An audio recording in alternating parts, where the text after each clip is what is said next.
Rebel star Prabhas కథానాయకుడిగా నాగ్ అశ్విన్ తెరకెక్కించిన చిత్రం కల్కి 2898 AD.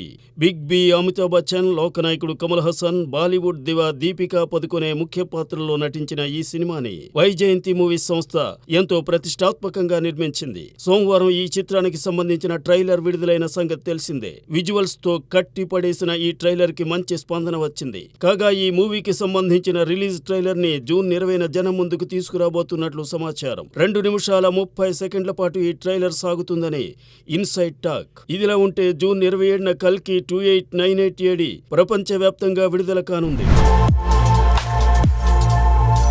ధమాకా వంటి బ్లాక్ బస్టర్ తర్వాత mass Maharaja Raviteja, dancing sensation Sreeleela, talented composer Bheems మరోమారు జట్టు కట్టారు. సితారా ఎంటర్టైన్మెంట్స్ ఫార్చ్యూన్ 4 సినిమా సంస్థలు నిర్మిస్తున్న ఈ క్రేజీ ప్రాజెక్ట్ మంగళవారం ప్రారంభమైంది. రవితేజ కెరీర్ లో 75వ చిత్రంగా తెరకెక్కుతున్న ఈ మూవీ సంక్రాంతి కానుగ్గా థియేటర్స్ లోకి రానుంది.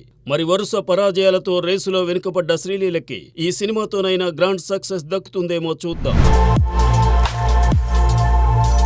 మైనే ప్యార్ కియాలో సల్మాన్ ఖాన్ భాగ్యశ్రీ జంట ఏ స్థాయిలో మురిపించిందో ప్రత్యేకంగా చెప్పక్కర్లేదు. తెలుగులో ఈ సినిమా ప్రేమ పావురాల పేరుతో అనువాదమై అలరించింది. కట్ చేస్తే మరో సల్మాన్ భాగ్యశ్రీ జోడీ భారతీయ ప్రేక్షకులకు కనువిందు చేసేందుకు సిద్ధమవుతోంది. ఆ వివరాల్లోకి వెళ్తే దుల్కర్ సల్మాన్ కథానాయకుడిగా రవి అనే నూతన దర్శకుడు ఓ పాన్ ఇండియా సినిమాని తెరకెక్కించనున్నారు. యుఎస్ నేపథ్యంలో సాగే ఈ చిత్రంలో సల్మాన్ కి జంటగా మిస్టర్ బచ్చన్ ఫేమ్ భాగ్యశ్రీ బోర్సే నటించబోతోందట. త్వరలోనే సల్మాన్ భాగ్యశ్రీ జోడీపై క్లారిటీ రానుంది. మరి నాటి సల్మాన్ భాగ్యశ్రీ జంటలాగే నేటి సల్మాన్ భాగ్యశ్రీ పెయిర్ కూడా బాగా ఫేర్ చేస్తుందేమో చూద్దాం.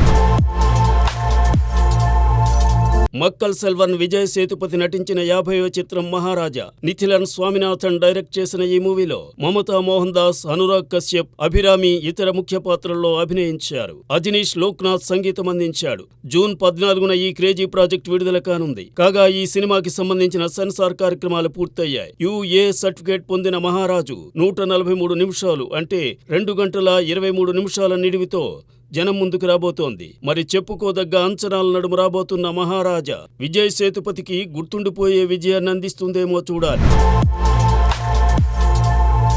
పేరుకి తమిళ కథానాయకుడైన తెలుగునాట కూడా మంచి గుర్తింపు సంపాదించుకున్నాడు కార్తీ. గతేడాది విడుదలైన జపాన్తో 25 సినిమాలు పూర్తి చేసుకున్న కార్తీ ప్రస్తుతం మేయళగన్, వాదియర్ చిత్రాలతో బిజీగా ఉన్నాడు. అలాగే సర్దార్ 2, ఖైదీ 2 సినిమాలు కూడా తన చేతిలో ఉన్నాయి. లేటెస్ట్ బజ్ ఏంటంటే కార్తీ తన 30వ చిత్రాన్ని తమిళ్ అనే దర్శకుడితో చేయబోతున్నారట.